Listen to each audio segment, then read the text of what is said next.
Caros amigos, bem-vindos a mais um episódio de Hoje no Mundo Militar. Neste vídeo falaremos sobre como e por que a Rússia está perdendo tantos aviões nas últimas semanas na Ucrânia.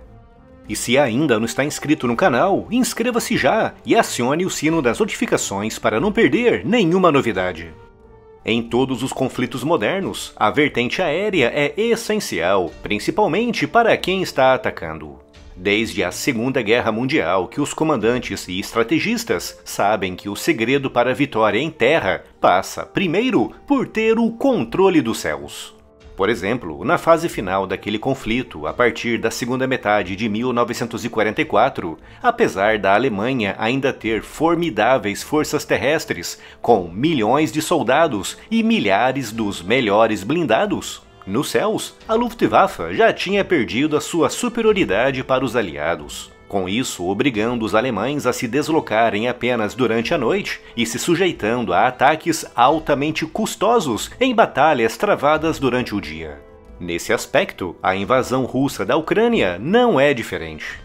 Antes do início da invasão, a Força Aérea Russa era vista como a segunda maior e mais poderosa do mundo, com enormes quantidades de praticamente tudo, desde caças muito avançados como o Sukhoi Su-35, caça-bombardeiros como o Su-34, um elevadíssimo número de caças multimissão como o MiG-29 e o Su-27, caças de ataque ao solo Su-25 e, é claro, aeronaves de apoio, como o importantíssimo A-50. Uma aeronave de alerta antecipado, comunicação e comando, responsável por coordenar e dar cobertura a todas as grandes operações aéreas.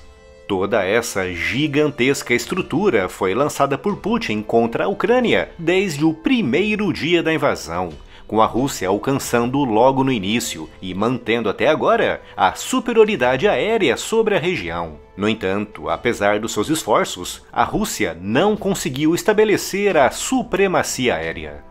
A diferença entre superioridade e supremacia aérea é que a primeira se refere à capacidade de uma força aérea realizar as suas operações com relativa segurança, ao mesmo tempo em que limita bastante as operações aéreas do inimigo, que é exatamente aquilo que está acontecendo agora na Ucrânia. Já a supremacia aérea é quando o adversário não consegue realizar nenhum tipo de operação no ar, nem mesmo defensiva, por meio de mísseis e artilharia antiaérea. Com relação especificamente ao apoio aéreo, nesse aspecto a Ucrânia foi, e continua sendo, muito afetada pela Força Aérea Russa, que vem impedindo os aviões ucranianos de prestarem apoio às suas forças em terra. Com isso tendo sido mesmo determinante para o fracasso da ofensiva ucraniana lançada em junho de 2023. No entanto, com relação à defesa aérea, a Ucrânia vem realizando um forte trabalho, muito graças a grandes quantidades de defesas aéreas dos mais variados tipos. Equipamentos muito avançados e altamente tecnológicos que estão cobrando um preço muito caro à Força Aérea Russa. E já que estamos falando em tecnologia de ponta, quero deixar aqui uma dica muito bacana. A Insider é uma marca de roupas feitas com tecnologia de ponta no tecido, incluindo materiais com regulação térmica que eliminam o suor, mantendo a temperatura do corpo estável. Criados com base na tecnologia PCM Outlast, desenvolvida pela NASA, capaz de absorver, armazenar e liberar calor na medida certa, reduzindo pela metade o suor e o superaquecimento. Imaginem um tecido como esse nos desertos quentes do norte da África ou nas florestas úmidas do Sudeste Asiático. Outra grande inovação da Insider são os materiais hidrorrepelentes, que suportam até 80 lavagens e que, ao contrário dos impermeáveis, são respiráveis.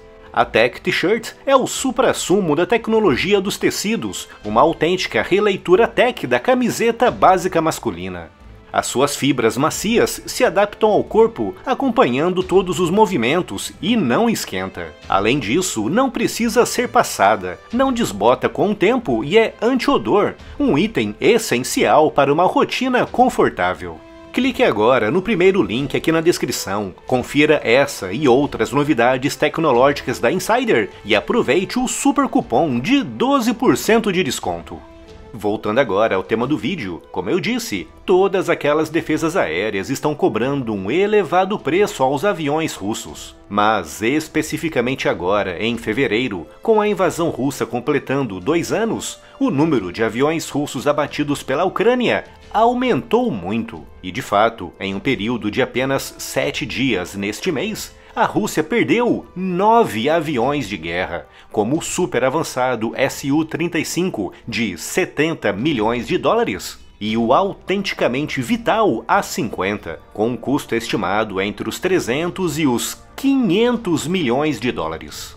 O A-50 é o avião mais importante da Rússia, pois é o responsável por marcar alvos no ar e em terra, atuando também como alerta antecipado, avisando os pilotos russos sobre a aproximação de ameaças, como aeronaves ou mísseis inimigos.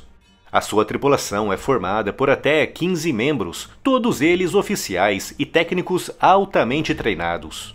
Tratou-se do segundo A-50 derrubado pela Ucrânia, com um terceiro tendo sido danificado em um ataque com drones na Bielorrússia. Mas o que explica exatamente um aumento assim tão significativo de aviões russos derrubados pela Ucrânia? Trata-se de uma conjugação de fatores, começando, obviamente, pelas defesas aéreas ucranianas. Por motivos óbvios de segurança, não sabemos exatamente quantas defesas antiaéreas de cada tipo a Ucrânia tem, mas sabemos que os ucranianos operam sistemas perfeitamente capazes de atingir e derrubar aviões russos a médio e longo alcance, como é o caso do alemão Iris-T, com uma versão com alcance de 12 km e outra com alcance de 40 km e uma altitude de 20 km. O NASAMS, dos Estados Unidos, com alcance que, dependendo do modelo, pode ser de até 50 km e uma altitude de 21 km, também é capaz de causar essas baixas. Mas nenhum deles se compara ao Patriot, que, armado com o míssil PAC-2, é capaz de atingir alvos aéreos a 160 km de distância e a 32 mil metros de altitude. Portanto, uma das razões para esse grande aumento no número de aviões russos interceptados pode ser o aumento no número de baterias antiaéreas na Ucrânia e o seu destacamento em áreas mais próximas da linha de frente. Até então, a prioridade dessas defesas era proteger instalações ucranianas importantes na retaguarda, como instalações elétricas e de aquecimento das cidades. Mas agora, provavelmente como consequência do aumento no número dessas baterias, os ucranianos estão destacando-as em áreas mais próximas do combate, com isso contribuindo para aumentar o número de interceptações. Outro motivo pode ser o aumento da atividade aérea russa. Quem acompanha o canal sabe que a Rússia está se aproveitando da paralisação das entregas de armas dos Estados Unidos. Com o Congresso fortemente controlado pelos republicanos e o ex-presidente Trump paralisando a entrega de armas, Putin está vendo nisso a oportunidade para reforçar os seus ataques em alguns pontos da linha de frente. Ataques que, para terem alguma chance de sucesso, precisam ser apoiados pela aviação. Com a Rússia aumentando a frequência e a intensidade dos seus ataques por terra, o número de aeronaves nos céus também aumentou. Com esse fator, associado ao já referido aumento no número de baterias antiaéreas e o destacamento dessas baterias em áreas mais próximas das zonas de combate, podendo ajudar a explicar o porquê a Rússia perdeu, apenas nos 2 primeiros meses de 2024, mais de 1,5 bilhão de dólares em aeronaves. Siga as notícias e as novidades do mundo militar também no Spotify. Conteúdos novos em formato podcast todos os dias. Siga-nos por lá e leve o conteúdo do canal para onde você for. É só clicar no link que está aqui na descrição.